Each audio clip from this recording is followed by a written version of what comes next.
So let's welcome our next comedian, Carley Moseley, everyone.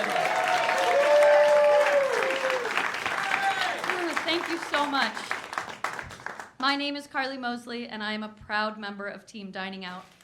As a comedy writer, I have waited tables for most of my career.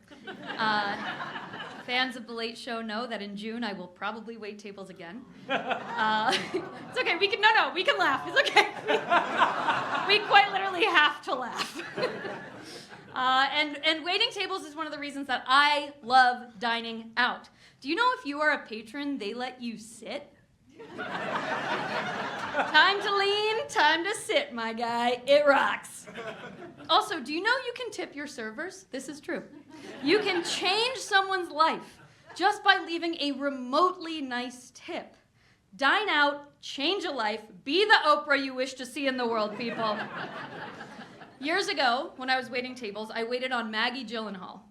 Yes, she was kind. She enjoyed her meal, and she tipped 100%, which for any of the other comedy writers in the room, the math on that, 100% is all of it. So I grabbed that tip, and I took it straight to the dentist. There is a tooth in my personal mouth that is cavity-free because of Maggie Gyllenhaal. And yes, she's here tonight. She's not. Maggie! And if ever I meet her, I will obviously not tell her that because there is no normal way to say I'm such a fan of your work. Now let's talk teeth, specifically the ones in my mouth. So yes, dining out saves lives and also saves tooths. Just something to think about. And if tipping isn't your thing, you should change that about yourself. But I invite you to consider this. Dining out at a restaurant is to be in a magical ecosystem. It's like Disney World, but with less giant mice, unless obviously you're in New York, then it is probably the same amount of giant mice. But magic happens at restaurants. Think of this. You're dining out. You go to the bathroom, you smell their really nice fancy candle. You use their fancy soap, Aesop, a soap so rich it can afford most of the vowels. Does anyone here have Aesop soap at home? Okay, I see a hand. I can't explain this, but I do feel like you have to Venmo me. You know what I mean? I don't get it. It makes no sense, but we'll talk. But you're dining out.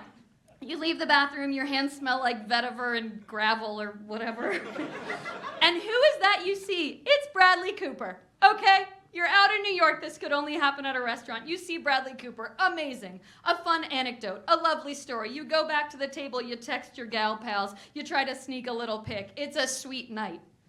That situation at home? You're leaving the bathroom at home? And you think you see Bradley Cooper? Terrifying, okay? You decide to dine in, good for you. Now you're leaving your bathroom, your hands smell like old towel. You open the door, there is a man in your house? I tell you right now, you're not going back to the table, which I know is just your couch.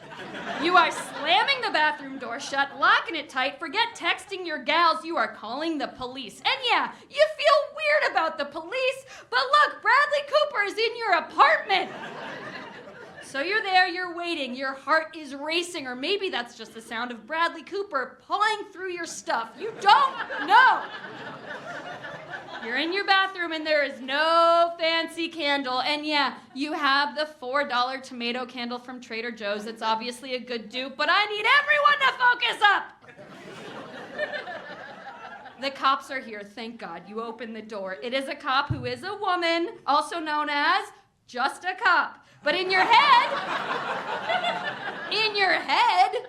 you hear your most annoying uncle saying, "Lady cop," and now you're mad at your uncle on top of all this other shit you got going on.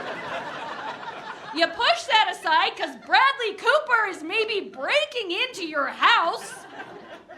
And the cop's asking, "Okay, ma'am, well, what happened?" And you explain, "Well, first of all, I still feel like I'm young enough to not be called ma'am. Maybe Miss is fine, or girl, or queen, or something fun, but whatever.